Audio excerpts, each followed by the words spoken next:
ছোট ভাই এই তবে ধান তুলতেছো কে মানুষের অন্যায় হরিয়া ধান তুলতেছে কেম অন্যায় হতেছে এটা তো ঠিক নয় ভাই। ভাই ধানের তলে মাছ আছে ভাই। ধানের তলে মাছ আছে। মাছ আছে? পাগল আবার বানাইলেন নাকি আপনিই ভাই পাগল হইলেন? এই শুনু খড় খরা বই ধান তো এখানে তো গর্ত মাছ নাই। গর্ত মাছ নাই এই শুনু মাটির মাছ থাকে আপনি পাগল হইছেন। দেখেন না মাছ পাবো না আপনি দেখেন নেই এই ধানের মধ্যে আল্লাহ কি কয় রে লোক পাগল হয়েছে বাড়ির লোক মনে হয় কিচ্ছু জানে না। লোক কি কয় এই ধানের গুড়ার নিচে বেলে মাছ আছে আশ্চর্য কথা কইল।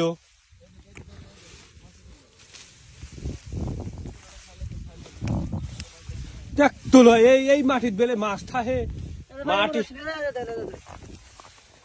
এটা মাছের গর্ত এই যে ওরে বাবা এটি মাছের গর্ত আপনি বুঝলেন কেউ হয়ে যায় মাছের গর্ত? এই জায়গাতে মাছ গেছে। এই জায়গা দিয়ে মাছ গেছে? বাবা এখন মাছ গেছে আপনি মাছ এখানে আছে আপনি শিওর? শিওর দেখ মনে এখানে যদি মাছ